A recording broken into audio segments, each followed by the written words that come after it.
인간이 선해지지 않는 한 사회는 좋아질 수 없다. 순전한 기독교 C.S. 루이스. 이를 빼앗는 것이 신이 내릴 수 있는 가장 큰 시련이다. 메리 파이퍼. 최대 시련이야말로 우주에 대한 시야를 넓힐 수 있는 기회이다.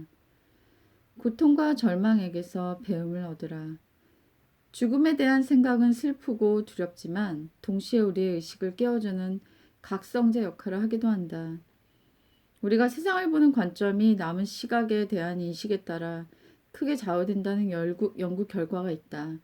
인간은 삶이 짧다고 생각할수록 보다 의미 있는 일을 하고 일상에서 기쁨을 찾으려고 노력하는 경향을 보였다. 죽음에 대한 인식이 사색과 행복을 이끌어내는 것이다. 심리학자 로라 카스텐트. 믿음이란 우리가 보는 것 이상으로 구성되어 있다. 한 사람의 성품은 걸음걸이와 옷차림, 그리고 인사하는 태도로 알 수 있다. 저는 최근에 참 일이 별로 없어가지고 좀 한가한 시간을 보내고 있거든요. 근데 이제 되게 너무 스트레스를 주는 그런 일들은 제가 그냥 많은 이득을 줌에도 불구하고 그냥 손을 놔버렸어요. 왜냐하면 제가 너무 어렵기 때문에 그런 수입을 위해서 희생하고 싶지 않았어요. 그래서 그것들을 놔버리니까 너무 일이 적어진 거죠. 네, 일이 적어지면서 한가하게 그렇게 시간을 보내고 있는데, 이 말에 되게 공감합니다. 일을 빼앗는 것은 신이 내릴 수 있는 가장 큰 시련이다. 예, 정말 일이 없다라는 게 그 노인들의 4대 고통 중에 하나죠.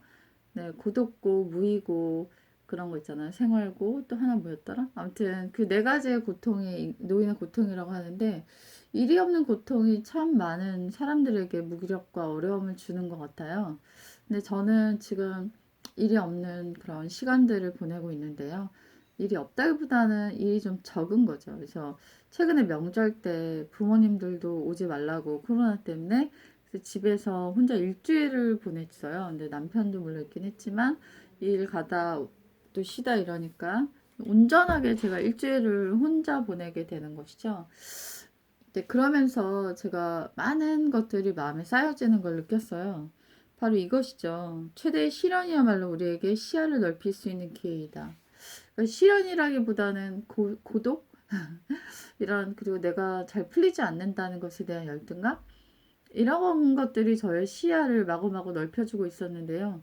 그 어느 때보다 많은 글을 쓸 수 있었던 것 같아요. 그리고 어떠한 것을 배울 때도 책을 읽거나 강연을 듣거나 너무 좋아서 소중해서 보석처럼 느껴져서 메모하는 것들이 되게 많아졌던 것 같아요. 그래서 이 귀한 것들을 혼자만 아는 게 안타까워서 여러분한테 이렇게 들려주고 있잖아요. 저한테는 굉장히 보물인 것 같고, 그리고 이런 것들을 통해서 제가 겪었던 내면의 힘든 것들을 하나하나 극복하고 있어요.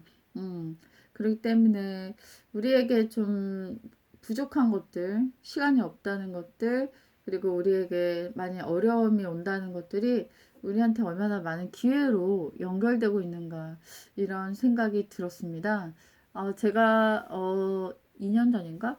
그때 이제 직장 그만두고서 뭘 해야 될까 하다가 이제 프리랜서 들어가기 전에 좀 시간을 혼자 보낼 때가 있었는데 집에만 있다 보니까 예쁘게 차려입고 나갈 데가 없잖아요. 근데 그날따라 이제 멋부리고 싶어서 머리부터 발끝까지 꾸미고 막 스타킹도 신고 예쁜 구두도 신고 나갔는데 정말 갈 데가 없는 거예요. 그래서 그냥 동네만 몇 바퀴 돌아왔는데 그때 갈 데가 없는 것이라는 그런 글도 쓴 적이 있어요.